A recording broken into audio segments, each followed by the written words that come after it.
Yang pertama, jadwal itu sudah dibuat sesuai dengan apa yang disampaikan ke Ibu bahwa tanggal 17 kita sudah mulai perkuliahan. Sudahlah dibuat. Kemarin sudah di-share ke si Pen. Datang lagi perubahan jadwal. Ada perubahan tanggal merah, terus libur gitu ya. Rubah lagi jadwal Ibu. 2 kali tuh rubah jadwal.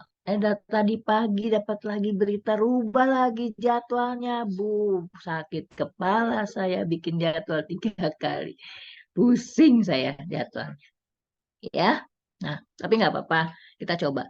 Pertama, sebelum kita masuk ke dalam askep ansitas, Ibu akan sampaikan dulu. Harusnya kalau melihat urutannya square-nya itu adalah konsep yang akan disampaikan oleh Bu Indri. Tapi karena tadi pagi Bu Indri baru menyampaikan, mulai perkuliahan itu tanggal 24. Lah ampun Mila, bagaimana saya merubah semuanya. Jadilah ditukar dulu. Nanti si Pen, tolong jadwalnya Bu Indri, nanti dilihat ya. Jadi mundur nih. Ibu maju dulu, harusnya Bu Indri. Nanti Bu Indri pakai jadwalnya Bu Omi. Bu Omi pakai jadwalnya Ibu ya, ke masing-masing siswa perhatikan selebihnya semua jadwal sudah tetap, nggak ada perubahan lagi. Di share dulu sebentar supaya semuanya paham ya. Sebentar. Mana dia? Nah ini. Oke, Ibu coba lihat di jadwalnya saja. Mana dia? Kita masuk jadwal dulu ya. Yang lain kan sudah Ibu jelaskan. Nah ini jadwalnya.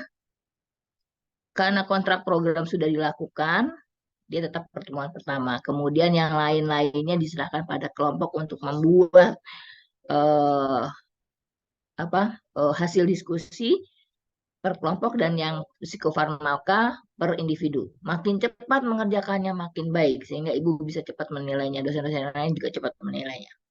Ya, seharusnya hari ini adalah Bu Indri untuk kelas A dan B. Tapi tadi ibu bilang ya mohon maaf ada perubahan jadwal yang mendadak lagi. Besok Bu Indri, tolong ini RKI besok menghubungi Bu Indri, besok nanti sok malam hubungi Bu Indri. Ini nanti saya kasih ke Bu Indri supaya ibu siap ya. Berarti RKI duluan. Sorry, kita pakai jadwal Bu Omi berarti. Jadwal Bu Omi ini 25 berarti kelas B. Nanti menghubungi Bu Indri untuk besok 26 ini. Kemudian yang jadwalnya Bu Omi TAK pakai jadwalnya Ibu. Ini ya 27, 26, 27 A, B, RKI. Nah, selebihnya tidak ada perubahan. Hanya berubah yang 3 ini tadi. Ya, itu saja yang bisa Ibu sampaikan untuk kelas perubahan untuk menutup kekurangan. Nah, tapi setelah dihitung tidak ada jumlah sebanyak 16 kurang. Karena minggu lalu harusnya sudah masuk Kamis dan Jumat. Kalau Kamis dan Jumat kita masuk, berarti sudah nggak ada perubahan. Gitu ya, harusnya seperti itu. Tapi karena ada perubahan lagi, rubah lagi semua, akhirnya seperti ini. Oleh karena itu, Ibu tadi menghubungi Bu Putu. Ibu minta waktu tambahan. Anda ujian semester di sini ya, tengah semester, tanggal 11 bulan 8. Tapi Ibu minta ya di jadwal ini nih tanggal 7 sampai dengan tanggal 8 setelah UTS ada perkuliahan. Silakan digabung saja karena ini sama ya. Untuk perilaku kekerasan sama Bu siapa ini perilaku kekerasan? Coba lihat perilaku kekerasan, sorry. Saya, kemudian Waham dan Risiko bunuh diri Bu Indri. Ini jadwalnya nanti diatur saja 3 kelas sekaligus di setelah ujian UAS. Ada kan ujian UAS hari pertama itu. Hari pertama ada perkuliahan, hari kedua ada perkuliahan. Nah, kemudian nanti Anda ujian di tanggal 11. Itu ya. Bisa ya? Tolong nanti si pen ini perhatikan nih. Atau Ibu kasih merah saja supaya nanti gak bingung. Nah, ini kuliah tambahan di sini. Selebihnya tidak ada permasalahan. Untuk praktika itu nanti satu minggu Senin sampai dengan Jumat. Kalau Sabtu kami istirahat. Kelas A duluan. Kelas A itu 18 sampai 22 September, kelas B 25 sampai 29, kelas RKI-nya 23 sampai 27 Oktober. Ya, itu dulu yang Ibu sampaikan untuk perubahan pada jadwal ini. Jadi revisi lagi. Tadi sudah oke, revisi lagi ya sudahlah. Nanti Ibu kirim ke si pen. Ya. Baik, sekarang Ibu masuk pada perkuliahan untuk ansietas. Sorry. Ya.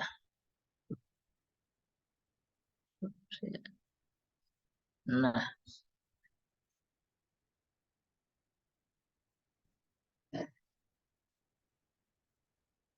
sudah kelihatan?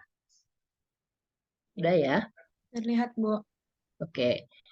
Ansietas atau kecemasan ini dialami oleh semua orang selama masa hidupnya. Nanti yang perlu kita kaji adalah dalam satu hari dia terpapar stresor itu berapa kali dan bagaimana dia mengatasi setiap kondisi stres. Itu yang harusnya terjadi, ya. Kenapa sih harus diketahui terpaparnya berapa kali gitu ya? Ya kalau dia stres dari pagi sampai sore berarti kecemasan itu sangat berat buat dia. Ya sampai-sampai dia kehilangan waktu untuk memperbaiki dirinya, stresnya berkepanjangan terus. Nah, ini yang akan menjadi gangguan ke perilaku dia, ya. Jadi kita lihat dulu. Pengertiannya ansietas, ini kelamaan nih. Nanti berubah deh. Adalah suatu keadaan yang ditandai oleh rasa takut dan khawatir yang tidak didukung dengan situasi. Jadi situasi itu sebetulnya tidak membuat dia takut atau khawatir, hanya perasaan saja, ya. Dengan gejala somatik. Gejala somatik ini berupa gejala-gejala ke arah yang fisik yang menandakan suatu kegiatan berlebihan dari sistem otonomik.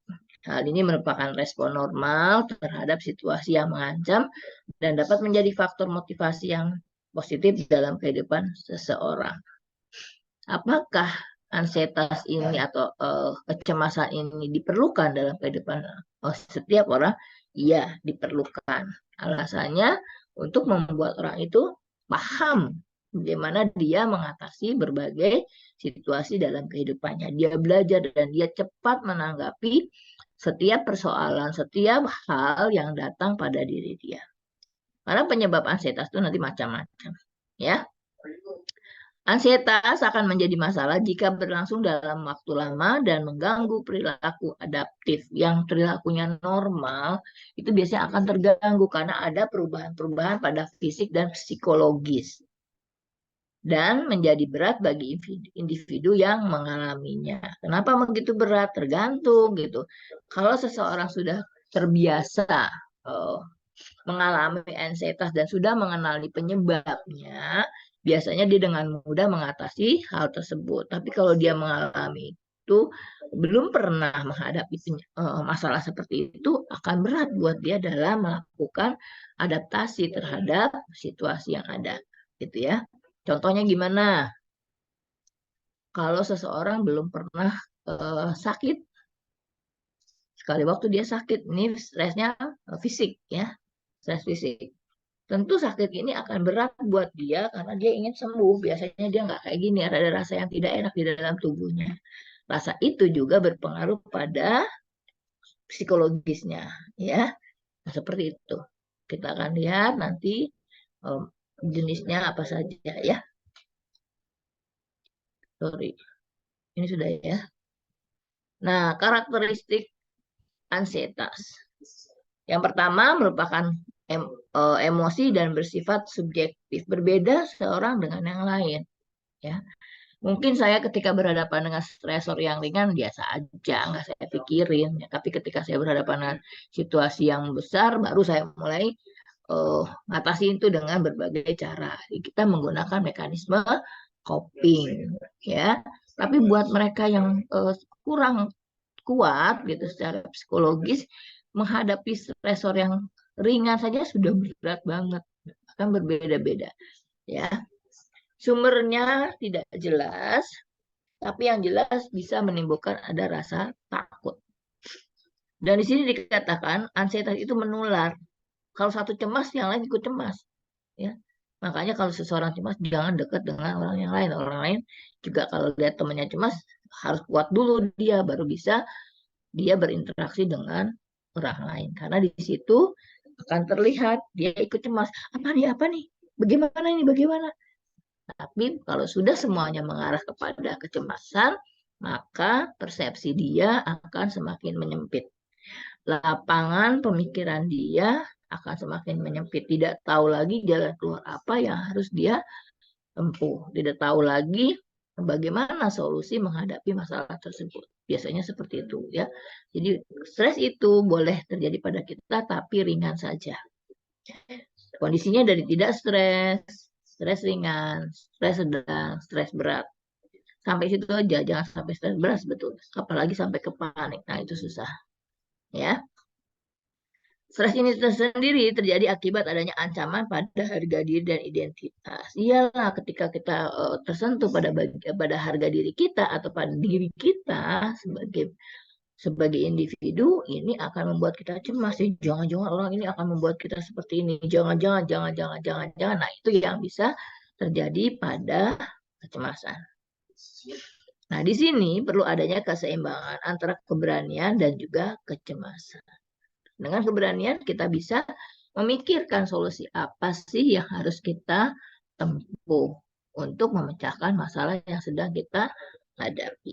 Gitu ya. Bukan jenis tingkatan. Nah, tingkatannya adalah ringan, sedang, berat, sampai ke panik. Kalau panik, ketika kita tidak lagi mampu menggunakan mekanisme coping kita, maka gagallah mekanisme coping itu. Yang terjadi adalah perilaku yang adaptif. Ketika ini berlangsung dalam kurun waktu lama, maka perilaku adaptif tadi bisa berubah menjadi perilaku yang mengarah pada perilaku gangguan kejiwaan, kegangguan jiwa. Ya, karena itu jangan kita anggap remeh nih sesuatu yang namanya ansietas. Kalaupun mau terjadi pada kita, hanya ringan dan sedang saja. Bermainnya di sini. Atau malah kita happy-happy, nggak udah ada ansietasnya. Ya. Berikutnya kita lihat apa itu ansietas ringan. Ansietas ringan adalah kewaspadaan kita. Ya. Karena pada saat kita mengalami ansietas ringan, ada perasaan khawatir, was-was, seolah-olah ada sesuatu yang berbeda dan membutuhkan perhatian khusus. Itu adalah rasa khawatir kita yang belum tentu jelas. Ya. Oleh karena itu, perlu adanya mekanisme coping yang adaptif yang bisa menyelesaikan masalah kita, membantu kita dalam beradaptasi. Kalau ada stres, pasti kita segera harus turunkan. Nanti bagaimana cara menurunkan stresnya kita akan bahas. Nah, stres ini berhubungan dengan ketegangan dalam kehidupan sehari-hari dan menyebabkan klien menjadi waspada. Waspada ini diperlukan karena kita akan tetap berhubungan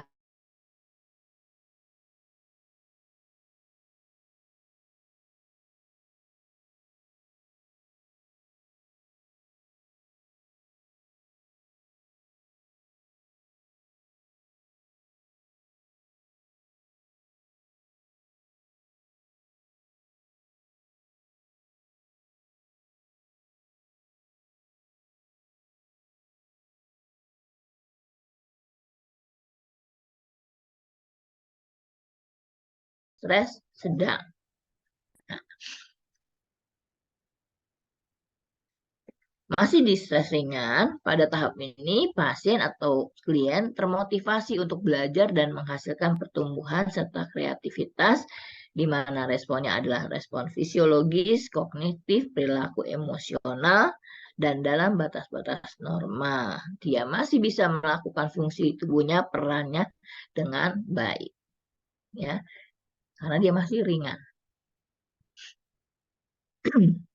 Kemudian kalau ternyata tidak bisa teratasi stres ringan tadi, masuklah dia pada stres sedang. Contoh, kalau dia kena batuk pilek, gini, belum batuk pilek, teman di sebelahnya sedang batuk pilek. Dia sudah mulai was-was, jangan-jangan besok aku kena nih, aku ikut sakit nih. Gitu ya. Nah, itu sudah masuk ke dalam stres ringan karena dia sudah was-was, jangan-jangan apa nih, saya kena nih. Nah, ketika dia memikirkan dirinya bahwa akan kena dan lain sebagainya, bisa saja tertular, tiba-tiba dia sakit, kemungkinan tidak masuk lagi ke stres ringan karena dia bisa langsung masuk ke stres sedang. Karena dia tidak tahu menyelesaikan masalah di stres ringan. Gitu ya. Nah, berikutnya adalah stres sedang. Kalau dari contoh tadi, wah ternyata dia kenanya pneumonia. Pneumonia itu berbahaya. Kalau tidak bisa teratasi, pastinya bisa meninggal. Dia makin stres. Fokus perhatiannya makin menyempit. Tidak tahu lagi dia melihat kiri kanannya. Jadi yang mulai menjadi perhatian adalah dirinya saja. Semakin dia naik tahapan stresnya, maka hanya dirinya saja yang dia pikirkan. Ya. Nah, stres sedang adalah perasaan yang mengganggu bahwa ada sesuatu yang benar-benar berbeda. Pasien hanya berpusat pada apa yang dianggap penting dan melakukan sesuatu secara lebih terarah sehingga mengalami perhatian yang selektif. Nah, di sini respon-respon fisiologisnya masih normal, tapi mulai ada peningkatan di mana pasien mampu berfokus pada masalah utama saja, tetap punya perhatian dan mampu belajar. Masih dia pikirkan, ya. Masih bisa dipikirkan, oh ya kira-kira seperti ini, saya harus melakukan ini supaya bisa selesai masalahnya. Nah, itu masih dalam ranahnya ansietas sedang. Sekarang kita lihat di ansietas berat. Tadi kalau ternyata ansietas sedangnya tidak bisa teratasi, maka dia akan masuk pada ansietas berat. Ansietas berat ini dialami ketika individu yakin ada sesuatu yang berbeda dan ada ancaman di mana lapangan persepsinya semakin menyempit. Dia tidak bisa mikirkan apapun juga. Dia biasanya hanya memberi tanda tolong saya, tapi tidak bisa dia katakan. Ya, nah teman yang memahami bahwa temannya ini sedang ansietas berat harusnya langsung berpikir, kamu nggak ngomong ya, tapi kamu ada masalah, yuk bicara yuk supaya bisa saya bantu. Itu ansietas berat karena dia cuma bilang dirinya yang harus ditolong, dia nggak peduli orang lain. Nah, kalau dia sangat berat, apa yang menjadi arahan dari temannya, apa yang menjadi arahan dari orang lain itu sulit sekali untuk bisa dipahami dan dilakukan. Dia hanya fokusnya pada dirinya saja. Gitu ya. Sampai stres itu turun. Kalau dia sudah masuk stres sedang, biasanya masih bisa diarahkan dan dia mau melakukan tindakan sesuai arahan. Ya. Lapangan persepsi semakin menyempit, pikiran dan perilaku tertuju pada pengurangan ketegangan. Nih, gimana saya mengatasi? Apakah seseorang itu untuk mengalami satu kecemasan, dia secara berurutan harus melampaui tahapan ini? Ada yang bisa, ada yang tidak. Tergantung dari stresor yang datang. Seberapa berat stresor itu ada. Ya.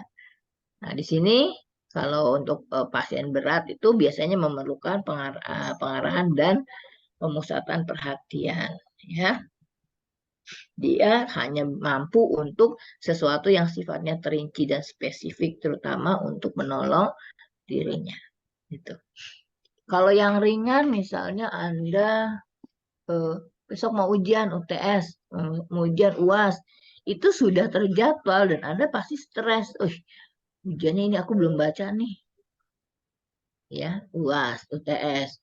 itu ringan, tapi ketika Anda mulai membuka buku, mempelajari, stresnya akan turun. Lama-lama hilang stresnya. Tapi kalau yang tiba-tiba terjadi, bisa contoh apa tiba-tiba terjadi, hmm, eh, dapat kabar orang tua tiba-tiba sakit keras dan harus masuk ICU. Itu nggak lagi lewat ansietas ringan dan sedang, dia mungkin langsung ke ansietas berat gitu, atau mungkin malahan bisa masuk langsung ke panik, ya.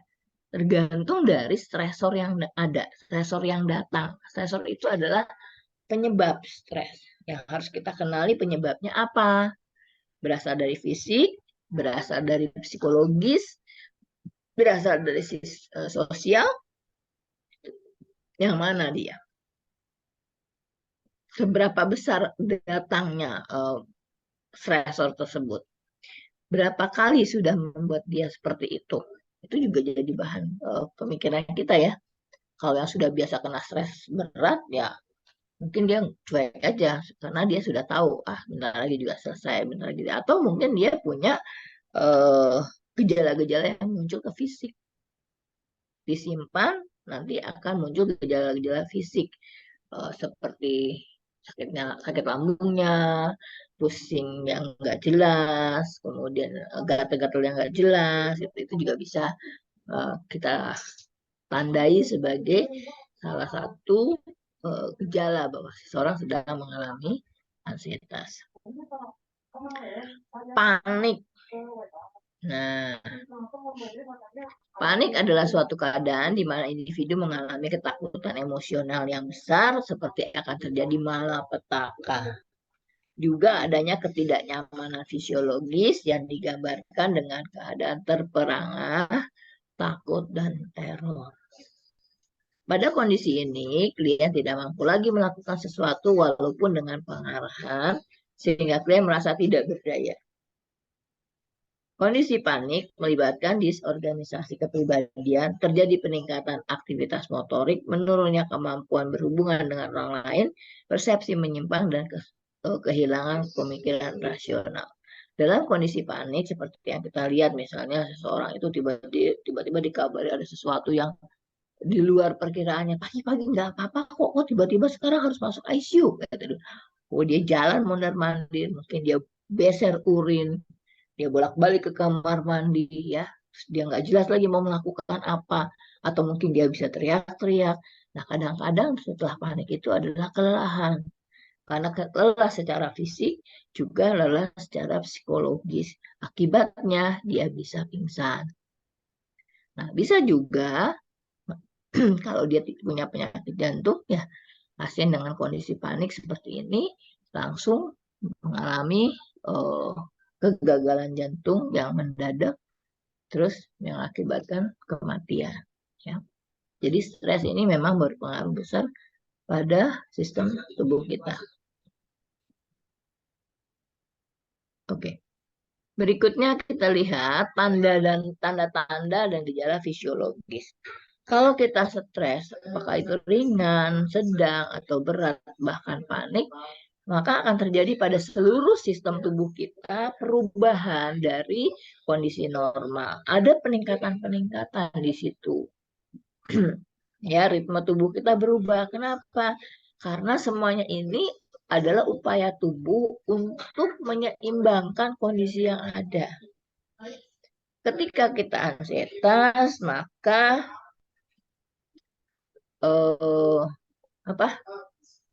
serotinin, ya, serotoninnya nurun. Nah, itu yang harus ditingkatkan. Bagaimana membuat kita tenang kembali. Kalau tenang, maka sistem-sistem tubuh kita yang tadinya melakukan keseimbangan, equilibrium, dia akan kembali pada kondisi normal, gitu ya. Apa yang terjadi di kardiovaskuler kita? Bisa terjadi palpitasi, jantungnya berdebar-debar, tekanan darahnya tiba-tiba meningkat, rasa ingin pingsan atau malah sudah pingsan, dan tekanan darahnya bisa menurun. Ya, karena sekali waktu seseorang harus dilakukan operasi, tadinya biasa saja dia diam-diam, nah, tekanan darahnya normal. Tapi ketika pagi itu dia harus berangkat ke ruang operasi, sudah disiapkan berangkat untuk membawa dia, tekanan darahnya tiba-tiba naik. Ternyata dia tidak siap untuk operasi. Karena di pikiran dia berkecamuk macam-macam. Pertanyaan, apa itu? Apakah saya berhasil nanti dioperasi? Mati nggak saya di meja operasi? Apakah ada kegagalan? Bagaimana setelah itu dan sebagainya? Ada yang berkecamuk seperti itu memicu terjadinya peningkatan pada aktivitas kardiovaskular, di mana langsung kelihatan tekanan darahnya meningkat. Dan dokter mengambil keputusan untuk tidak dilakukan operasi pada hari itu. Jadi ansietasnya harus ditangani terlebih dahulu. Kalau tidak, misalnya kita paksakan besok mau operasi, sama aja dia akan naik lagi tekanan darahnya. Dan kalau tekanan darahnya meningkat akan mengganggu pada proses operasi. Ya, tekanan darah yang meningkat ini kan berarti jantung bekerja keras memompa, sementara dia eh, di tidak sadarkan, nah, tekanannya tetap tinggi gitu ya. Selain di jantung, di pernapasan juga ada masalah. Apa itu? Napasnya cepat, sesak napas, tekanan pada dada, napas dangkal, pembengkakan pada tenggorokan, sensasinya seperti tercekik, rasa tercekik ya, dan terengah-engah. Jadi pada sistem kardiovaskuler, pada sistem pernafasan ini juga terjadi. Kemudian pada neuromuskuler, pada saraf dan otot, ya. Apa yang terjadi di sini? Refleksnya meningkat, reaksi terkejut, kemudian matanya berkedip-kedip, ada insomnia atau tidak bisa tidur, tremor, rigiditas, gelisah, jalan mondar-mandir, wajahnya tegang, ada kelemahan umum, dia lemes langsung. Terus terlihat sangat lemah dan tekanan gerakannya juga menjadi gerakan yang janggal. Pada gastrointestinalnya gimana? Ada juga masalah. Jadi sistem tubuh itu mengalami perubahan juga ya kalau ansietas. Makanya Anda jangan ansietas gitu. Apalagi ansietas dekat teman yang gampang ansietas juga. Nah, itu akan mudah terpicu. Biasanya kalau keluarganya atau bapak ibunya mudah ansietas, mudah cemas, anak-anaknya juga punya kecenderungan untuk mudah cemas. Kehilangan nafsu makan, nggak mau makan, rasa tidak nyaman pada perutnya, nyeri di perut, di lambung, di usus, ya, di ulu hati, ada mual, ada diare, itu merupakan tanda-tanda adanya ansietas. Saluran perkemihan juga mengalami perubahan, ya. Ini beser urin, itu yang terjadi, sering kencing. Kulit bagaimana? Ada masalah juga. Wajah kemerahan, berkeringat, gatal, rasa panas, dingin pada kulit. Wajahnya nampak pucat, berkeringat di seluruh tubuh. Ini tanda-tanda yang harus kita waspadai secara fisik. Nah, kemudian bagaimana dengan perilakunya? Apa yang kita lihat pada seseorang yang sedang mengalami kecemasan atau ansietas? Tampak dia gelisah, ketegangan pada fisiknya juga kelihatan, ada tremor atau gemetar, ada reaksi terkejut, bicaranya cepat, koordinasinya kurang. Ya, itu yang terjadi pada perilaku seseorang. Nanti kalau kita lihat tingkatannya dia apakah dengan sedang berat, tergantung dari perilaku yang dimunculkan gitu ya. Kalau perilakunya yang sudah tidak terkontrol, biasanya sudah masuk berat. Ya. Selanjutnya apa lagi respon perilakunya? Cenderung mengalami cedera karena dia tidak bisa mengontrol dirinya, menarik diri dari hubungan interpersonal, inhibisi, lari dari masalah, menghindar, hiperventilasi nafasnya ya, tampak waspada. Kemudian secara pemikiran gimana kognitifnya? Ya, sorry, perhatiannya mulai terganggu perhatiannya, dia nggak fokus, konsentrasinya buruk, juga mudah lupa, salah dalam menilai,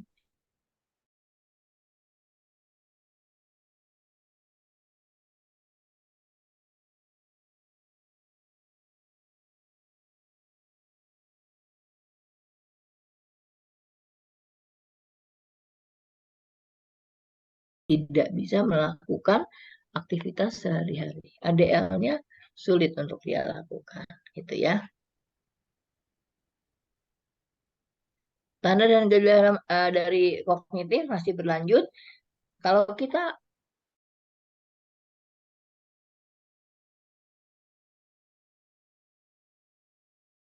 mengalami ansietas, konsentrasi kita buyar ya.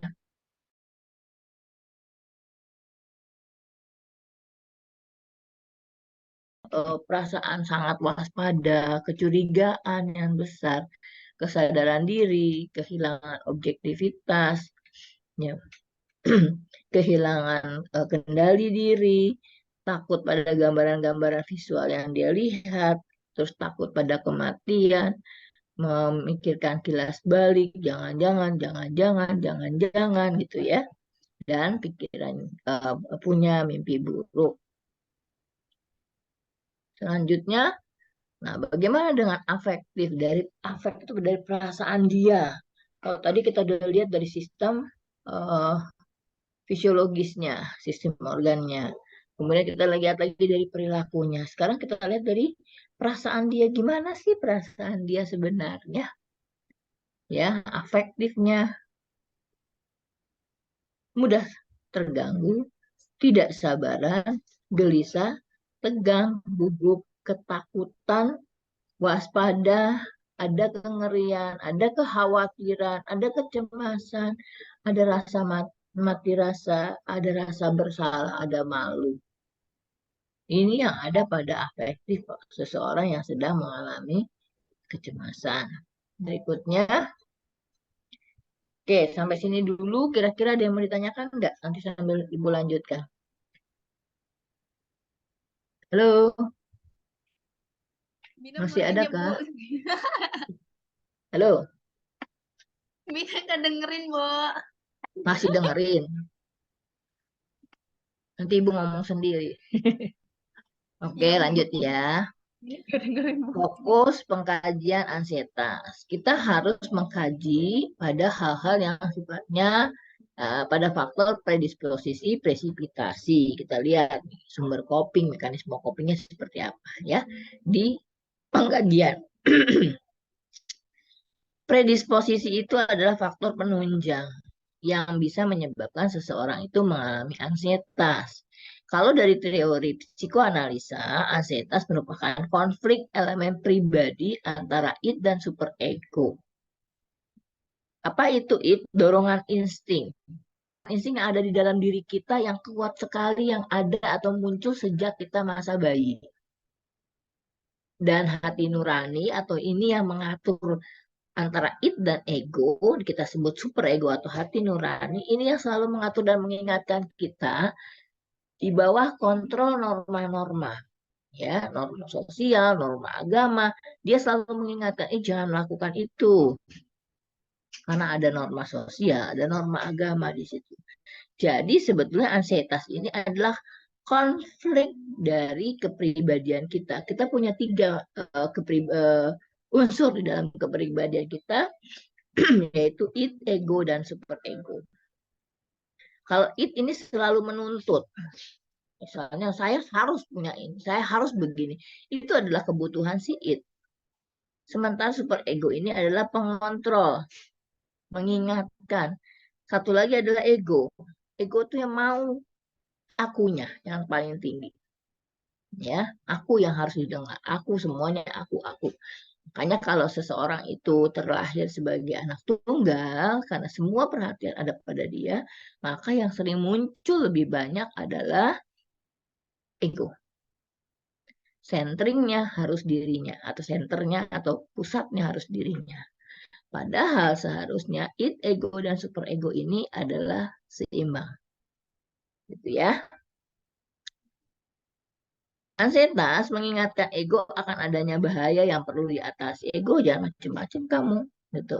Kalau kamu ketinggian, harapanmu juga terlalu tinggi, kamu juga akan cemas karena situasinya tidak menunjang seperti itu. Jadi ego ini ada di antara id dan superego, dan superego itu adalah yang akan mengingatkan. Berikutnya, kalau menurut teori interpersonal, antar manusia. Ansietas terjadi karena ketakutan penolakan dalam hubungan interpersonal. Seseorang membutuhkan orang lain ketika hubungan ini terlihat kurang intim, kurang dekat. Nah, itu juga suatu hal yang menyebabkan kecemasan. Jangan-jangan saya nggak diterima dalam kelompok ini. Atau misalnya lagi ngobrol temannya berdua, terus Anda dalam hati sudah, jangan-jangan ngomongin saya nih. Nah, itu juga terjadi kecemasan pada kita walaupun sifatnya masih ringan, ya. Ansietas terjadi karena ketakutan penolakan. Kita manusia yang bersosial, berkelompok, makanya kita takut kalau kita tidak menjadi bagian dari kelompok tersebut. Menurut teori ini juga berkaitan dengan trauma pada masa pertumbuhan, terutama pada masa kanak-kanak. Adakah perasaan kehilangan? Adakah perasaan perpisahan? Ya, yang menyebabkan individu tersebut menyebabkan ketidakberdayaan. Kehilangan enggak nih waktu ibu? Harusnya bayi umur 3 bulan itu masih dalam asuhan ibu. Ternyata ibunya kerja. Habis 3 bulan kan dia harus kerja tuh. Asinya diperah, disimpan di kulkas, baru diberikan pada bayinya pada jam-jam tertentu. Sementara ibunya masih ada di tempat kerja. Ibunya pulang sore, belum ketemu bayinya, jauh. Nah, ini perpisahan seperti ini. Walaupun perpisahannya hanya beberapa jam, itu juga membuat traumatik pada masa pertumbuhan bayi tersebut. Ya, apalagi kalau ternyata dia memang dipisahkan dari ibunya. Nah, kenapa muncul teori untuk rooming in, ya, bayi baru lahir langsung disatukan dengan perawatannya dengan ibunya? Ya itu tadi, menghindari adanya kehilangan dan perpisahan pada individu. Ya. Nah, selain itu, individu dengan harga diri rendah akan mudah mengalami ansietas. Kenapa? Karena pikiran-pikiran dia sudah pikiran-pikiran yang negatif. Selalu dia merasa dirinya tidak mampu beradaptasi, tidak mampu menyesuaikan diri dengan kondisi lingkungan, tidak mampu untuk bisa menyesuaikan dengan situasi yang ada di sekitar dia. Maka tingkat ansietasnya juga akan tinggi. Gitu ya. Dari teori perilaku, ansietas timbul sebagai akibat frustrasi yang disebabkan oleh sesuatu yang mengganggu pencapaian tujuan. Frustrasi itu apa sih? Apa frustrasi?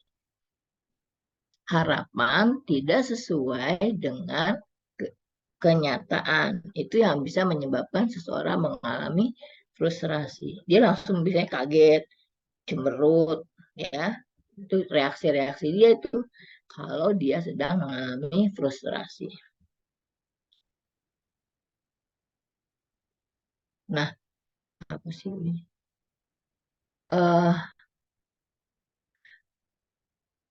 Ansietas timbul sebagai akibat frustrasi yang disebabkan oleh sesuatu yang mengganggu pencapaian tujuan. Jadi kalau tadi ada frustrasi, tentu tujuannya tidak bisa tercapai.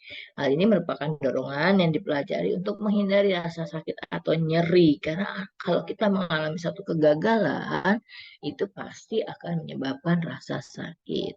Sakitnya tuh di sini gitu ya. Di mana? Ya di hatinya, bukan di mana-mana ya. Kemudian ansietas sendiri akan semakin meningkat jika ada konflik. Konflik menyebabkan ansietas dan menyebabkan helplessness. Jadi dia memang betul-betul udah nggak bisa melakukan apa-apa ya, membutuhkan orang lain untuk membantu dia. Kemudian dari kondisi keluarga, ansietas itu bisa timbul secara nyata di dalam keluarga, terutama kalau orang tuanya mudah mengalami ansietas. Ya, nah, kalau di ansietas biasanya anak kan mengadop, melihat perilaku orang tuanya dalam mengatasi situasi. Tiba-tiba ibunya khawatir, ketakutan sekali. Misalnya anaknya belum pulang-pulang nih, si kakak belum pulang. Jadi dia masih di jalan mungkin mondar-mandir di depan pintu tuh. Kok kakak jam segini belum pulang? Itu sudah menunjukkan gejala ansietas. Ketika dia melihat hal tersebut, maka dia juga akan mudah untuk mengadopsi perilaku itu. Jadi keluarga yang mudah untuk mengalami ansietas, pada anak-anaknya juga mudah mengalami ansietas. Gitu ya. Nah, kita lihat pada keadaan biologis. Apa sih yang terjadi sebetulnya di dalam bagian organ kita, otak kita ya, terutama secara biologis ini dipengaruhi dan mempengaruhi ansietas. Dipengaruhi dan mempengaruhi. Di sini ansietasnya terjadi kelebihan pada GABA. Pada GABA, kemudian ansietas sendiri dapat memperburuk penyakit. Kalau dia sudah punya hipertensi, maka semakin buruk hipertensinya, jantung juga semakin buruk, gastritis atau peptic ulcernya juga semakin memburuk. Dan situasi lainnya atau kelelahan itu juga bisa mengakibatkan individu mudah untuk merasa ansietas. Kalau tadi faktor predisposisi atau faktor-faktor yang menunjang, kemudian kita lihat faktor presipitasi atau faktor yang menjadi pemicu. Karena hal ini kecil sekali tapi bisa menimbulkan ansietas. Itu adalah faktor pemicu atau presipitasi. Bila ternyata di dalam kehidupan dia di hari itu ada ancaman pada integritas fisik, di mana dia tidak mampu untuk melakukan activity daily living. Misalnya dia mengerjakan apa, nggak bisa lagi dia mampu mengerjakan gitu. Berarti ada satu kegiatan fisiologisnya yang tidak bisa dilakukan. Itu membuat dia ansietas. Pada pasien-pasien stroke, ADL-nya kan dibantu, nggak bisa sendiri. Itu kesel banget itu. Ya, ansietasnya akan tinggi. Kemudian ada ancaman terhadap sistem diri, harga diri, ya, self esteemnya ini terganggu. Mungkin dia pada saat itu baru dihina orang, cemas dia, gimana nih saya keluar dari situasi ini? Jangan saya dihina terus, jangan saya dilecehkan terus, ya.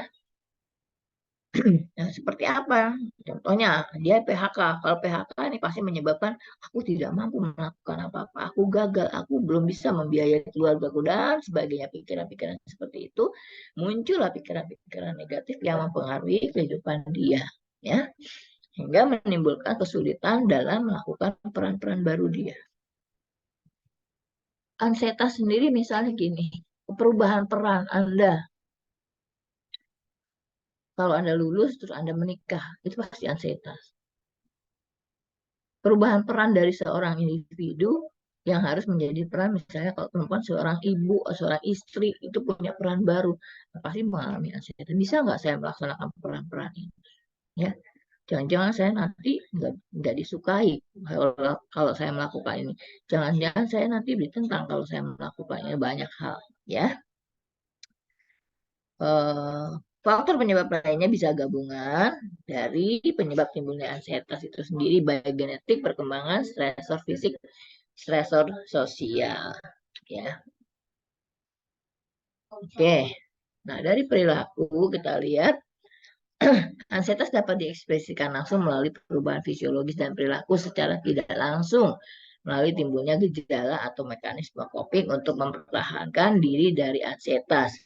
Anda tentang mekanisme coping kayaknya udah belajar di perawatan dasar ya. Tolong dilihat lagi ada berapa macam sih mekanisme coping. Biasanya mekanisme coping itu berjalan dengan sendirinya. Kalau kita sedang situasinya seperti ini, mekanisme coping akan menuntun kita untuk melakukan kegiatan ini.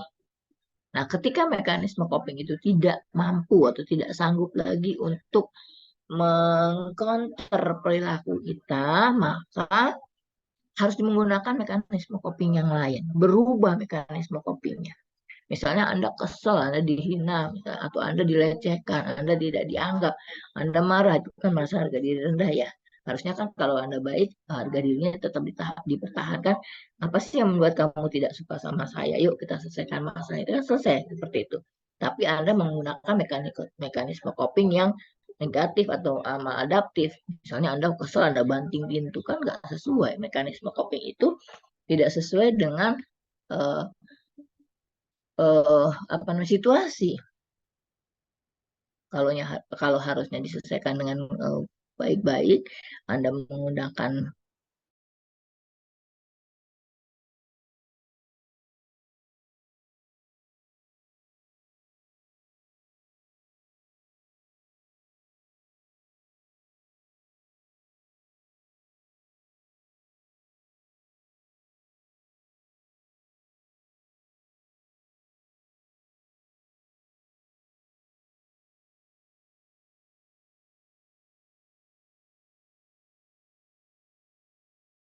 menurunkan ansietas, maka kembali sistem-sistem ini akan normal, ya.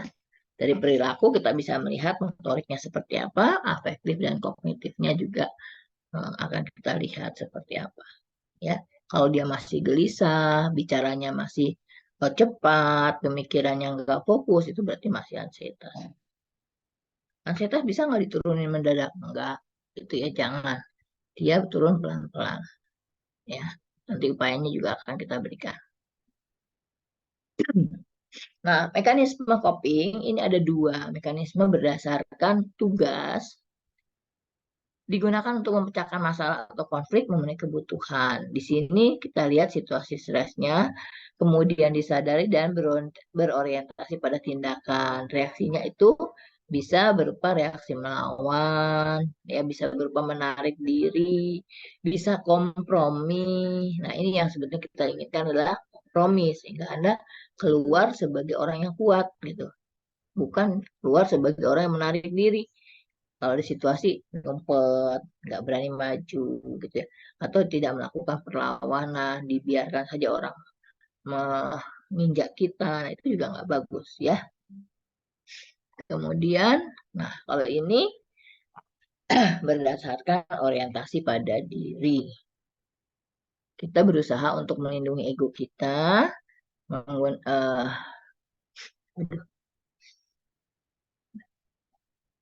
ego oriented ini berguna pada ansietas ringan sampai dengan ansietas sedang gitu ya, berupa penggunaan mekanisme pertahanan diri yang tadi Ibu sampaikan.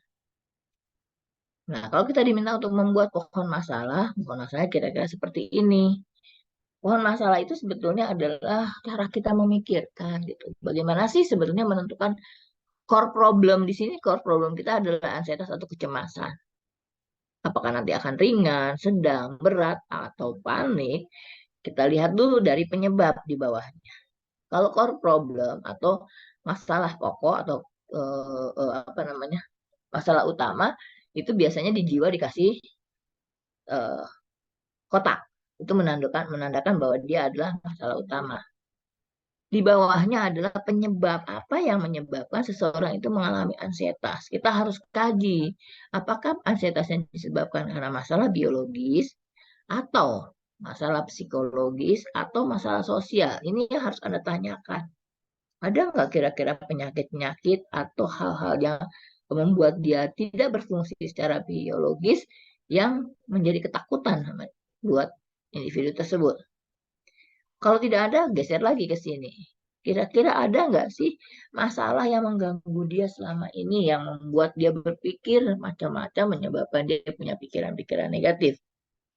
Ini yang harus kita bongkar pelan-pelan sampai kita menemukan ada nggak masalah itu karena penyebabnya adalah psikologis. Atau tekanan-tekanan sosial yang dihadapi orang tersebut yang menyebabkan terjadinya ansietas. Ya, direktur perusahaan, dia punya anak buah banyak, bangkrut, kemudian anak buahnya belum digaji. Nah, itu kan tekanan sosial dari anak buahnya yang perlu gaji anak untuk hidup dia bisa menyebabkan direkturnya ansietas.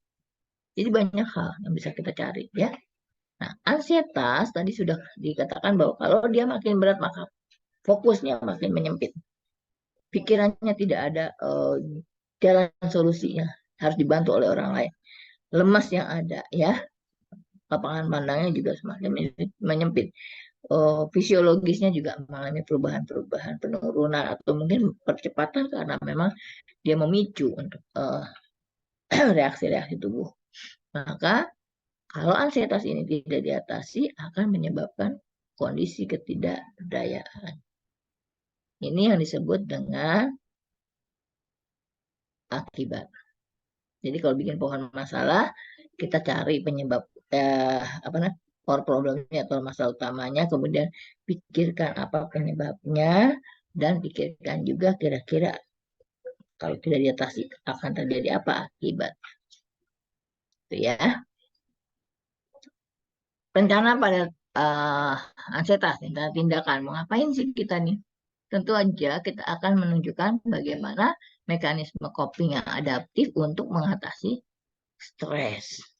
Jadi kita harus membuat individu itu mampu untuk mengenal ansietasnya. Apa sih yang memicu kamu seperti itu? Apa reaksi tubuh kamu? Apa reaksi psikologis kamu? Apa reaksi sosial kamu? Itu dulu mengenal. Kemudian mampu mengatasi ansietas melalui teknik relaksasi. Ini nanti teknik-tekniknya ada beberapa. Ya. Mampu menggunakan teknik NT itu untuk mengatasi ansietas yang terjadi. Nah, tindakan keperawatannya gimana? Yang pertama kita harus bina dulu hubungan saling percaya atau BHSP. Bagaimana kita membina hubungan saling percaya? Tentu kita akan menjelaskan siapa nama kita dan apa sih peran kita. Bagaimana kita membantu dia, itu adalah membina hubungan saling percaya sampai pasien mempercayai perawatnya. Nah, tindakannya di sini ada salam terapeutik, menjabat tangan, menjelaskan tujuan. Kemudian kita masuk pada kontrak topik waktu dan kepada pasien untuk hal yang mau kita bicarakan. Gitu ya. Dari sini setelah kepercayaan itu ada didapatkan oleh perawatnya, baru kita mulai mendiskusikan. Kita diskusi sama pasiennya untuk mencari penyebab, ya, mengidentifikasi dan perasaan apa yang terjadi pada dia. Kemudian menjelaskan situasi apa saja yang bisa menimbulkan kecemasan yang sedang dialami, kemudian mengenali penyebab-penyebabnya, kemudian membantu menyadari ada perilaku yang dia munculkan akibat dari ansietas tersebut. Mungkin dia nggak sadari, ya, atau mungkin kalau dia ansietas dia teriak-teriak, dia nggak sadar itu. Tapi kalau kita sudah membantu dia untuk mengenal ansietasnya, oh iya kalau saya lagi ansietas atau lagi cemas saya teriak-teriak ya. Nah, seperti itu ya. Kemudian kita ajari atau kita ajarkan teknik relaksasi. Ada macam-macam tekniknya, tapi yang beberapa ini kita bisa lakukan kepada pasien kita ya. Teknik tarik napas dalam. Nanti di apa namanya? Praktikum kita akan praktikkan. Teknik pengalihan situasi. Jadi dia punya hobi apa, dia punya kesukaan apa. Nah, untuk sementara waktu bisa kita alihkan ke kegiatan-kegiatan yang dia sukai. Gitu ya. Kemudian latihan relaksasi mengerutkan dan mengendurkan otot atau relaksasi progresif.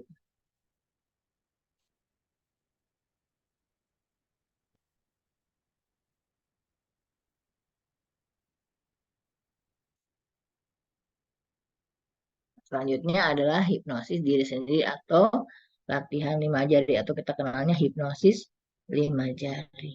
Ya, relaksasi otot progresif. Nah, kalau sudah ini dipelajari satu-satu, kita berharap dengan tarik nafas dalam saja ansietasnya sudah berkurang. Tanya lagi, belum berkurang? Yuk, kalau belum berkurang kita lihat, kita lakukan ini pengalihan situasi. Anda sukanya apa? Dengan musik sambil joget-joget silakan, atau membaca buku silakan, atau membaca novel silakan. Nah, itu untuk salah satu upaya mengalihkan ansietas. Kemudian latihan untuk relaksasi otot progresif, latihan untuk hipnosis 5 jari. Nah, hanya mengenal saja tidak cukup. Dia harus mempraktekkannya. Jadi, dia harus bisa menerapkan empat-empatnya ini dimiliki oleh dia sehingga pada situasi dia ansietas atau cemas tidak ada orang, dia sendiri bisa melakukannya secara mandiri gitu ya. nggak harus diajarin lagi. Pertama kita ajarin sampai dia bisa, sampai dia paham, sampai betul-betul sudah bisa. Baru kita lepas dengan pesan, kalau nanti berhadapan dengan situasi yang membuat dia ansietas, segera lakukan latihan ini, lakukan dengan counter ini. Apakah itu tarik nafas dalam atau pengalihan atau relaksasi atau hipnosis 5 jari, silakan saja itu dilakukan sehingga dia bisa menurunkan ansietasnya secara mandiri, ya, karena kita tidak pernah tahu kapan seseorang itu mengalami ansietas. Nah, tujuan tindakan untuk keluarga, ini keluarganya harus tahu bahwa anggota keluarganya itu suka mengalami ansietas atau mudah mengalami ansietas. Kemudian keluarga juga dikasih tahu bagaimana terjadinya proses ansietas, bagaimana merawat keluarga yang mengalami ansietas.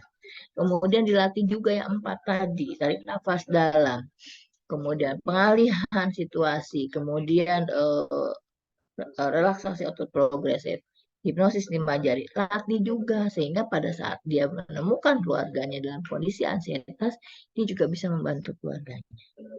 Dan pesankan kalau ternyata dia tidak bisa dilakukan dengan cara yang 4 tadi, dia harus segera dirujuk ke poliklinik atau rumah sakit khususnya yang menangani kejiwaan, ya, untuk menurunkan ansietasnya.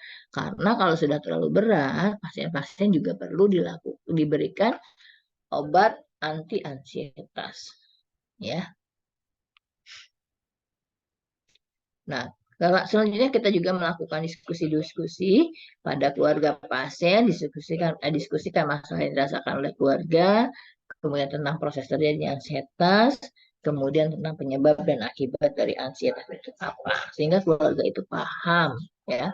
Jangan malah gitu aja nggak sanggup, gitu aja nggak mampu, mental tempe dan sebagainya, itu enggak, ya, malah membuat dia semakin terburuk kalau dibilang seperti itu. Tapi bagaimana dia kuat menghadapi berbagai cobaan, hantaman psikologis, hantaman fisik, hantaman sosial, dia mampu, gitu ya.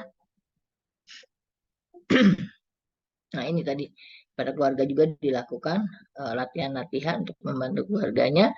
Dan kalau diperlukan kita lakukan terapi aktivitas kelompok untuk bersama-sama melakukan kegiatan-kegiatan ini.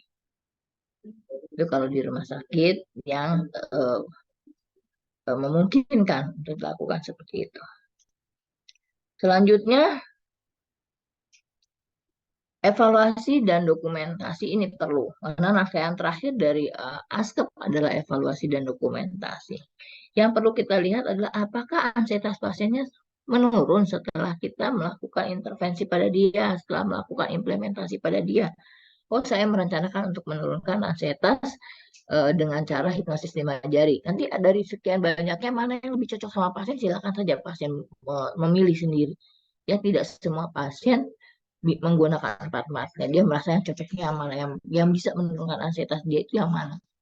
Jadi kita akan lihat mana apakah tingkat ansietasnya menurun setelah dia melakukan tindakan. Kemudian apakah pasien bisa menggunakan teknik-teknik tersebut untuk menurunkan ansietas. Ya, mungkin caranya masih salah. Kita lihat lagi, kita perbaiki lagi cara dia. Jadi kita anjurkan cara yang benarnya seperti apa.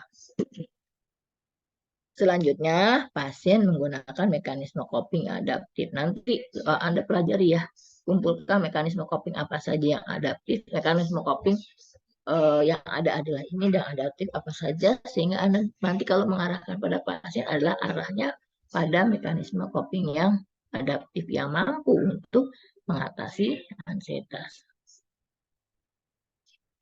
Oke, Ibu sampai jam berapa ya? Halo,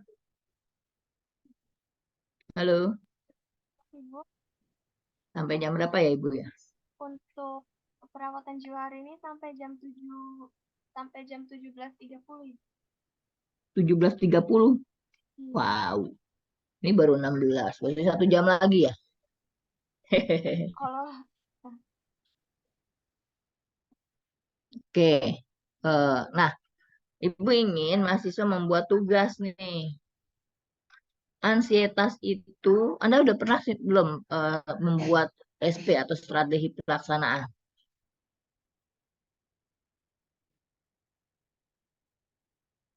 Belum ya? SP belum ya? Halo, udah pernah buat SP belum? Izin Ibu, Belum ya? sepertinya belum. Nggak kedengeran suaranya.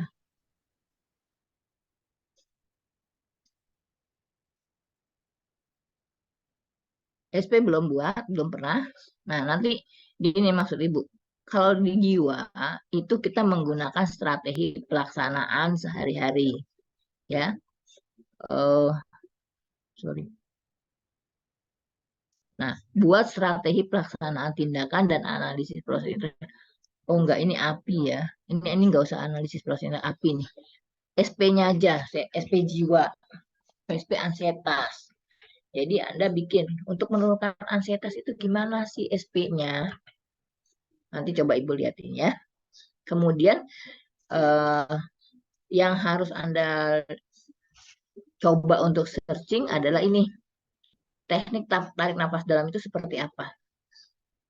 Teknik relaksasi otot progresif itu seperti apa? Teknik distraksi seperti apa? Hipnosis 5 jari seperti apa? Ini minta kelompok aja ya. Ini tugas individu, tugas kelompok dari Ibu. Jadi berarti nanti kelompok masuknya ke Ibu. Ada 4 kelompok kan? Masuknya ke Ibu. Tapi buat strategi pelaksanaan tindakan sehari-hari. Nanti dijelaskan ya. Nih, sebetulnya ada di sini. Ya. Teknik pengalihan, relaksasi otot progresif. Ini hipnosis 5 jari. Ini juga Ibu udah bikinkan. Tapi belum ada SP-nya. Ya, nanti Anda bikin SP-nya. SP adalah strategi pelaksanaan sehari-hari tentu ya. Coba dilihat tuh.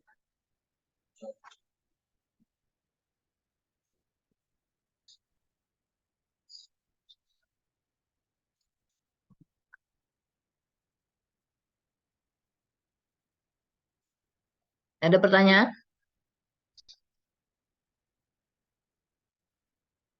Izin bertanya Ibu terkait tugas. Ya, ya. Berarti kan kami kan sebelumnya bikin foldernya per dosen pembimbing ya Ibu. Mm-mm. Jadi nanti ini masuknya ke dosen Ibu Enggak, Endang, namun bukan isinya sayang. Bukan. Jadi gini, kalau yang terjadwal di RPS itu yang ke pembimbing masing-masing. Terjadwal di RPS sudah ada ya. Nah, yang ini adalah tugas dari Ibu di mata kuliah ini dengan topik ansietas. Jadi tugas itu kembali ke Ibu. Kemungkinan misalnya besok ada Bu Omi. Bu Omi itu mengarahkan tentang TAK. Anda diminta per kelompok untuk membuat proposal TAK. Nanti kasih ke Bu Omi gitu. Nanti misalnya Bu Nur Halimah mengarahkan tentang halusinasi misalnya. Nanti ada tugas dari Bu Nur Halimah. Ya itu serahkan ke Bu Nur Halimah karena itu tidak dijadwalkan di dalam eh, RPS-nya, dalam jadwal RPS gitu. Kayak gini kan misalnya kamu belajar cara membuat RPS untuk RPS, cara membuat SP untuk pasien ansietas. Karena yang kasih materinya adalah ibu, maka kembali ke ibu lagi. Nanti ibu yang akan koreksi. Itu ansietas itu apa saja sih? Bagaimana membuat SP-nya? Udah pernah bikin SP belum? Mesti nyari dulu deh. Belum pernah ya? Duh, mesti nyari dulu sebentar ya. Ya ada pertanyaan lagi? Belum. izin masuk Ibu. Iya ya. Kalau nanya terkait materi yang tadi Ibu sampaikan boleh Ibu. Iya boleh boleh. Harus. Saya punya pertanyaan Ibu. Saya Ya. sebelumnya saya Windang Graini dari kelas 3A. Pertanyaan itu kan kita kan punya pilihan atau capaian jangka dekat ya Bu. Iya. Kita sebenarnya tuh kita tahu bakal ngelewatin dan bakal nggak mau nggak mau tuh kayak harus bisa ngelewatin gitu kan Bu. Mm-mm. Nah, pertanyaan saya itu mengapa pikiran rasa khawatir yang tinggi itu berasa banget, Bu? Dan akhirnya tuh kayak berdampak ke pikiran, misal bisa bikin susah tidur, mungkin juga akan timbul tanda gejala kesehatan gitu, Bu. Sebentar, Ibu kehilangan. Oke. Ya, kan gini tadi Ibu bilang, bahwa seseorang itu punya rencana hidup. Nah, dia harus melalui tahapan-tahapan sampai mencapai keinginan dia mau jadi apa, atau mau menunjukkan dirinya, aktualisasi dirinya seperti apa. Nah, dalam menyusun ini semua, dia tentu sudah tahu, oh ini loh yang akan aku lalui ketika saya SD, misalnya dari SD ya, pendidikan aja. Ketika saya SD, saya harus bisa masuk ke SMP. Ketika saya SMP, saya harus masuk ke SMA. Ketika saya di SMA, saya harus milih, saya mau kemana nih, gitu. Apakah ke kedokteran, ke psikologi, ke keperawatan, ke bidan, dan sebagainya. Anda milih ke situ. Kalau Anda sudah tahu, sudah mempelajari sebelumnya bahwa keperawatan adalah begini, begini, begini, begini. Ujungnya menjadi perawat profesional seperti ini. Bidanan adalah gini, gini. Ujungnya menjadi bidan yang profesional misalnya. Kedokteran adalah gini, gini. Itu Anda tidak terlalu stres karena sudah tahu. Oh, kalau saya mengambil ini akan berisiko seperti ini. Kalau saya mengambil ini langkah-langkahnya dan risikonya seperti ini. Semuanya sudah diperhitungkan. Ya, tapi ketika ada satu keinginan Anda yang sudah Anda rencanakan, tapi dukungannya kurang kuat, motivasi diri Anda kurang kuat juga untuk mencapai apa yang diinginkan, itu yang seringkali menyebabkan kecemasan. Dan Anda tidak punya teman untuk berbagi, teman untuk bicara. Ketika kita punya teman untuk berbicara, maka ansietitas kita sebenarnya turun. Terbuka pikiran kita pada waktu kita berkomunikasi dengan orang lain. Oh gitu ya, oh begini ya. Tadi ketika kita hanya sendirian saja, internal, komunikasi internal, bertanya, memikirkan, itu hanya pada diri sendiri tanpa kita melibatkan orang lain, ini yang seringkali solusinya kita nggak dapat. Makanya masih berkecamuk terus, jangan-jangan pikiran inilah keluar, pikiran itulah keluar, akhirnya nggak bisa tidur, nggak mau makan, dan sebagainya. Ini yang harus dihindari. Jadi yang tahu tentang diri kita, kemampuan di diri kita, harapan hidup kita adalah kita sendiri. Nah, bagaimana kita mencapai itu? Bagaimana kita bisa mencapai dengan mulus? Ya, tidak bisa kita melakukan sendirian. Kita masih membutuhkan orang lain juga.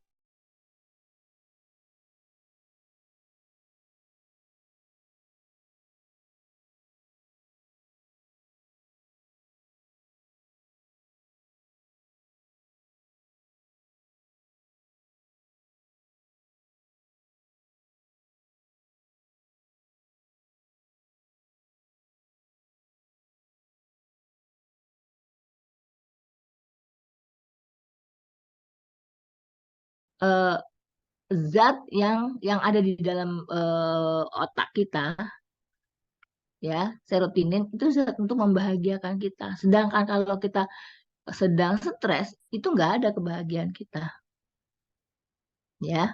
Nah, itu yang harus kita singkirkan adalah penyebab kurangnya kebahagiaan tadi. Jadi serotoninnya harus dinaikkan, GABA-nya harus ditingkatkan. Nah, jadi mengatasi stres kita. Itu. Kapan itu bisa terjadi? Untuk penurunan seperti itu, kita sendiri yang tahu kapan kita mau menenangkan diri. Mungkin Anda bisa pergi jalan-jalan ke mall gitu, lihat-lihat apa dulu. Anda lebih rileks. Nah, baru nanti pikirkan langkah selanjutnya apa. Kalau tidak, Anda bawa tidur, tidur pun nggak benar. Gelisah. Ya, tugas-tugas kuliah tidak selesai. Tugas dari mata kuliah keperawatan jiwa sekian banyaknya, mata kuliah ini sekian banyaknya nggak selesai. Itu juga bikin masalah. Bisa nggak tidur, bisa stres sendiri Anda. Tapi kalau tugas itu dikerjakan dengan cepat, yuk kelompok kita kerjasama secepatnya. Satu selesai, satu selesai, satu selesai. Anda lebih ringan hidupnya. Gitu. Tapi kalau tar, ditunda, tunda, tunda, tunda, enggak akan selesai. Terus terang aja, Ibu nih stres banget. Stres banget apa? 3 mata kuliah Ibu pegang, RPS-nya harus dibikin. Lah dalam waktu singkat harus bikin mata kuliah, stres apa? RPS segitu banyaknya. Satu RPS itu bisa berlembar-lembar. Nah, kalau ternyata kita lagi stres seperti itu, nanti yang bekerja itu adalah sistem kelenjar keringat. Anda stres pasti bau keringatnya beda. Lebih bau daripada Anda tidak stres. Ya, kelenjar keringat kita produksi nih, menunjukkan bahwa kita dalam kondisi sedang stres. Gitu. Ya. Jadi stres itu satu kali datangnya stres, segera lakukan adaptasinya. Segera lakukan penurunan terhadap stresornya. Sehingga turun tuh stresnya. Setiap kali gitu. Dalam satu hari kita bisa terpapar 1-3 macam stresor.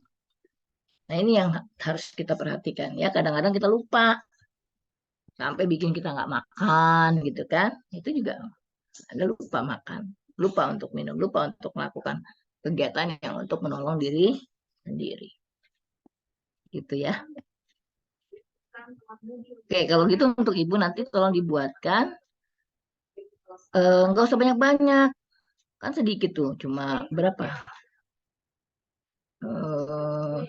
Coba ibu kasih lihat dulu. SAK ya.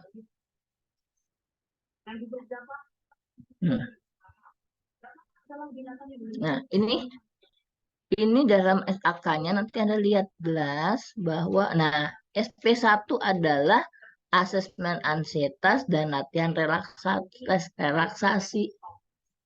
Jadi ini omongan Anda tentang ini. Ya. Itu omongan.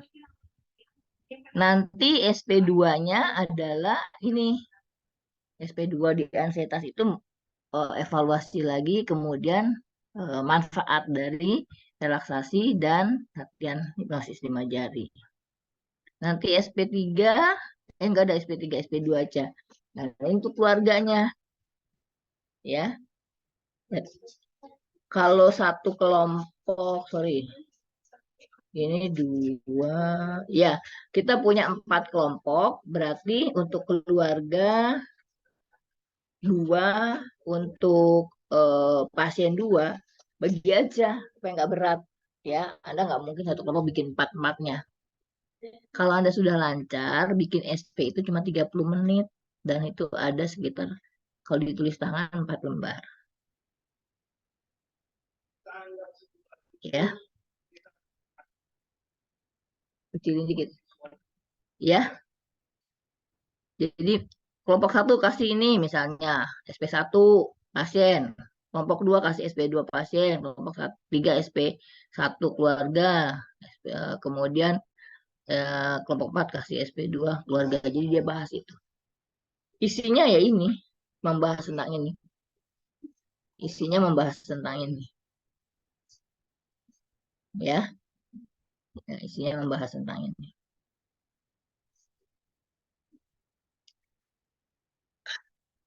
Sudah pernah belajar SP belum? Itu aja pertanyaan Ibu. Ntar Ibu coba cari materinya. Untuk SP itu seperti apa? Ada pertanyaan lagi? Mana sih SP?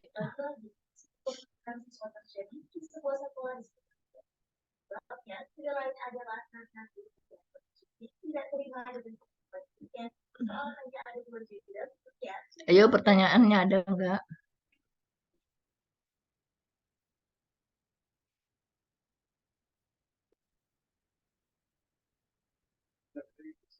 Ibu izin bertanya. Ya. Untuk kita kan belum pernah buat SP ya, Bu? Ya. Untuk pengerjaannya deadline-nya berapa lama, Ibu? Deadline. SP itu Ibu kan tadi bilang kalau udah lancar sih 30 menit ya. Bikin aja besok. Boleh nggak? Ntar coba Ibu cari contoh SP ya. Udah harus bikin nanti nih supaya sama tadi. Nah ya. Di mana ku cari di mana? Oh, sorry. Guling. Sorry. Sebentar ya. Loh, kok sini? Oh, sebentar. Ibu izin masuk. Ibu waktu itu pernah ngasih kita, enggak tahu ya Bu ke semua atau ke beberapa kelompok, waktu itu sih pernah Bu ngasih SP, cuman kayak gini, bener nggak, sama nggak Bu? Coba tunggu, Ibu buka dulu sebentar. Mana share screen, Ibu share screen. Kayak gini Bu. Nah itu SP. Ini kapan nih? Pada mata kuliah apa? Mata kuliah Ibu, tapi lupa apa waktu itu. Ya, ini yang Ibu maksud. Bikin SP. Coba tampilkan lagi.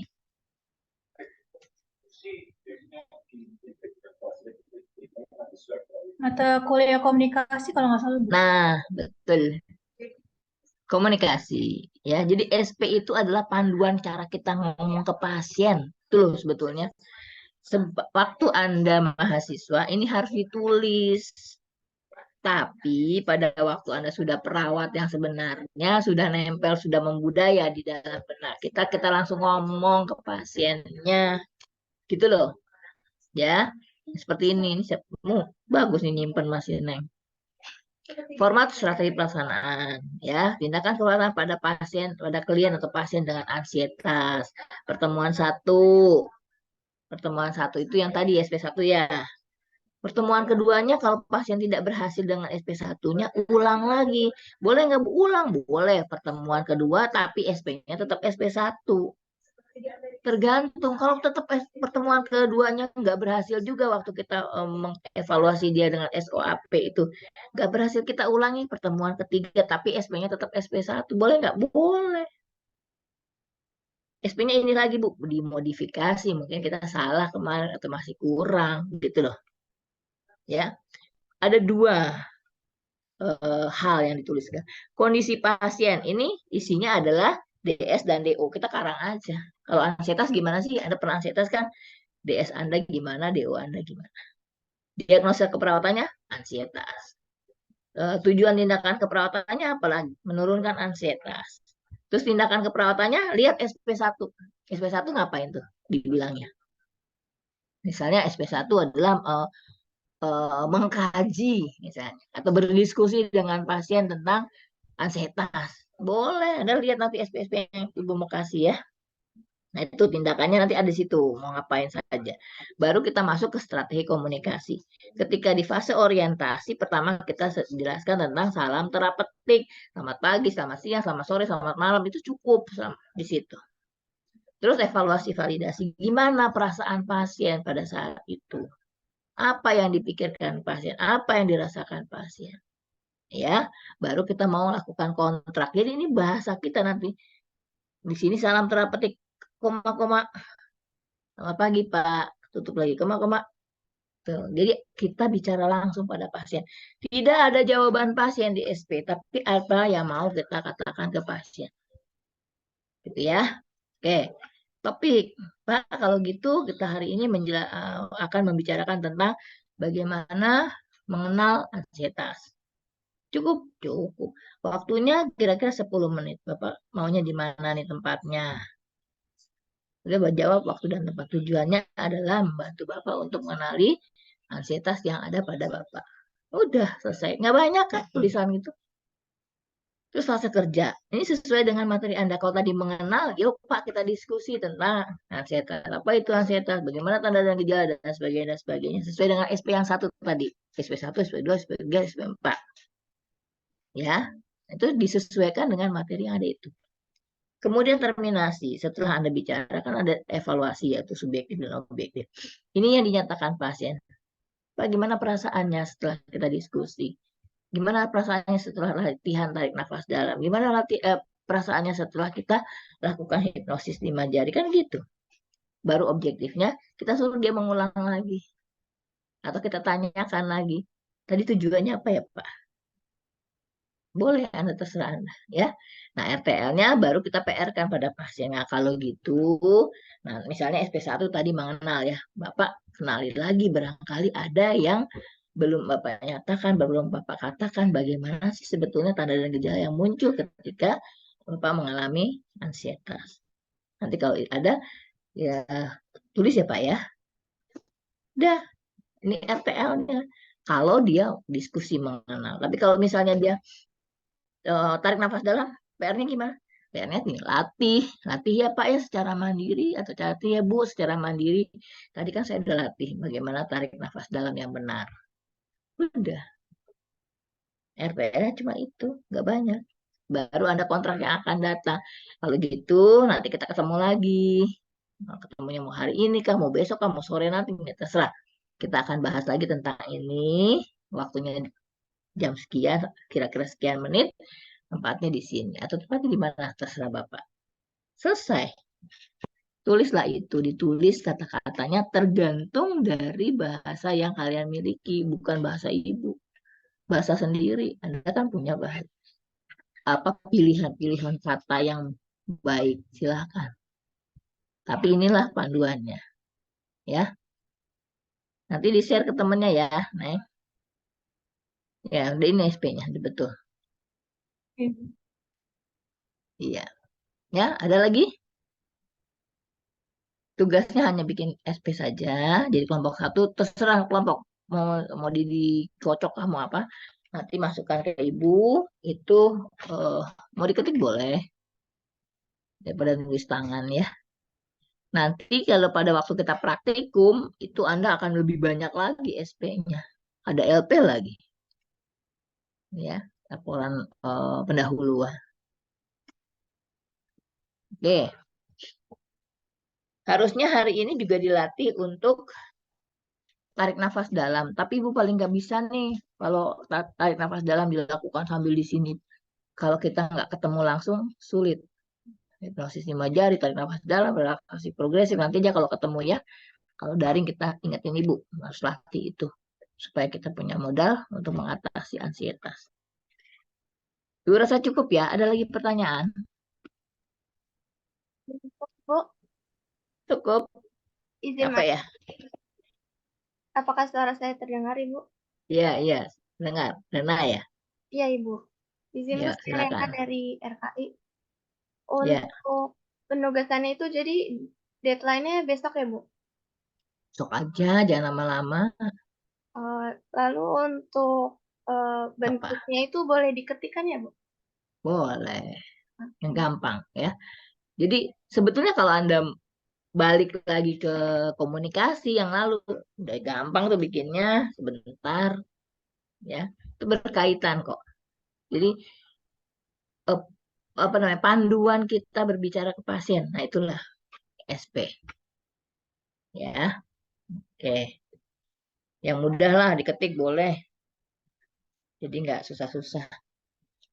Baik, Ibu, terima kasih. Ibu izin Oke. lagi, Bu, Ya. bertanya mengenai jadwal Ibu yang tadinya diganti. Ya nanti Ibu kirim. Oh ya, Sebentar Ibu kirim ya. oh, Selesai ya. ini Ibu kirim. Ya. Apa Baik, Ibu. lagi? Sudah cukup Ya, dari saya, Ibu. cukup. Ya. Tunggu Ibu hitung dulu nih. 8, 9, 10, 11, 1, 1, 5, 6, 7, 8, 9, 10, 11. Satu orang ada semua, 12 ya. Kita 111 orang, 12 sama Ibu ya. Oke. Nanti Ibu belum kasih kisi-kisi ya. Kisi-kisi untuk ujiannya kira-kira eh, dari ansietas ini berapa soal dan sebagainya belum. Karena memang harus dipikirkan lagi tuh bagaimana banyak banget sih kerjaannya gitu ya. Gak apa-apa, kita coba untuk nanti bagi-bagi. Nah, tadinya Ibu ingin memberikan kuis juga sehingga ada penilaian Anda. Tapi kayaknya kalau kuis lagi pengalamannya lu juga tetap aja nggak nolong.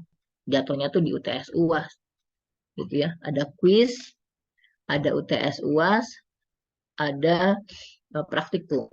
Tetap nggak nolong. Ada tugas makalah. Nah, sekarang nanti ada tanpa kuis. Ada UTS UAS, ada praktikum, ada sikap, ada apa satu lagi? Makalah pribadi, individu atau dan kelompok. Jadi ada beberapa poin tuh presentasenya ini dilengkapi gitu. Ya. Supaya nilainya bagus 3,3 minimal. Oke. Kalau tidak ada Ibu rasa cukup kita SS dulu boleh? Ya, Ibu. Boleh, Bu. Screenshot. Baik, untuk kelas RKI bisa on cam dan raise hand.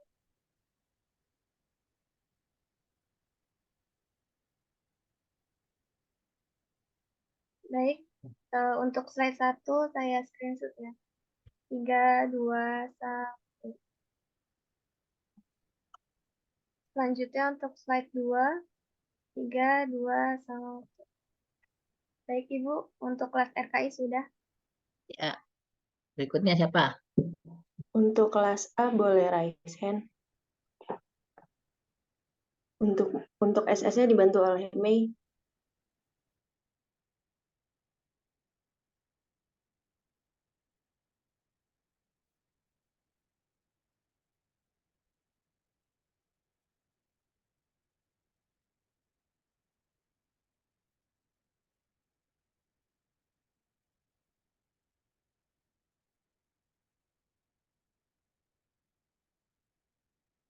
Mana Mei-nya? Mungkin lagi Bu, screenshot Ibu. sebentar ya, Bu. Ya.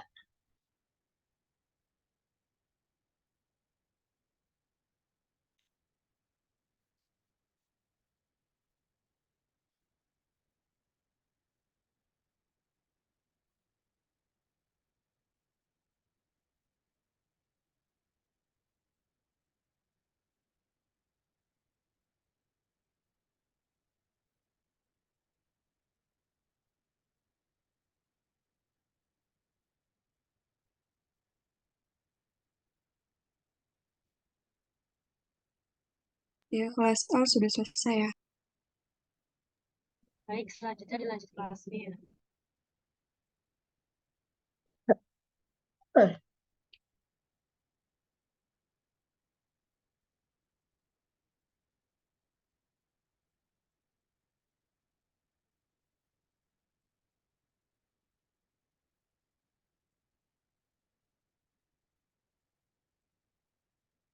Baik, kelas B sudah. Kelas B sudah. Ya. Si Pen nanti tolong sesuai dengan jadwal yang tadi Ibu bilang, perubahannya itu ada di pertukaran Ibu, Bu Indri sama Bu Umi ya. Nanti kalau ditanya, kok gini, tadi sampaikan Ibu mendahului untuk ke situ ya. Jadi supaya Bu Indri nanti besok bisa masuk, Bu Omi berikutnya. Jadi ke bagian belakangnya nggak ada masalah. Nanti Ibu kirimkan 3 perubahan dari RPS. Mudah-mudahan ini nggak berubah lagi. Kalau berubah lagi Ibu nggak tahu mesti bilang apa. Kemudian yang keduanya SAK-nya nanti bisa dilihat di SPSP-nya. Selanjutnya adalah yang tadi PowerPoint-nya, gitu ya. Nanti di-share di teman-teman. Oke. Tolong buatkan nama kelompok, masukkan ke Ibu nama kelompoknya oleh si Pen. WA aja ya, kirim nama-nama kelompoknya. Atau bikin, oh ya WA aja nggak apa-apa. Tapi bikinkan dalam bentuknya tabel ya. Tabel, nama, dan nama pembimbingnya. Bisa kelompok si Pen? Bisa ya? Izin jawab Ibu. Baik. Ya, oke. Ya, Ibu akhiri sudah jam 16.49 ya, kan tugas silakan dilengkapi tugasnya. Ibu izin pamit duluan, kondisi Ibu juga masih lelah, baru pulang dalam perjalanan ya, tadi malam ada di jalan ya. Perjalanan dari Malang ke sini ke rumah. Ya, sampai ketemu lagi, tetap sehat, tetap semangat. Kembali Ibu ingatkan, si Pen yang melihat jadwal penggunaan kelas. Apakah itu daring atau luring, karena Ibu nggak hafal, gitu loh. Nggak mungkin Ibu masukkan dalam RPS, ya pusing lagi nambah nanti. Ini kelas daring, ini kelas luring, nggak usah. Nanti si Pen aja, daring atau luringnya. Ya, hubungi pengajar 1 hari sebelumnya, supaya beliau semua siap. Ya, terima kasih. Sampai ketemu lagi. Tetap sehat, tetap semangat. Ibu izin pamit duluan ya. Baik Ibu, terima Terima kasih. kasih, Bu. Terima kasih, Bu. Sama-sama.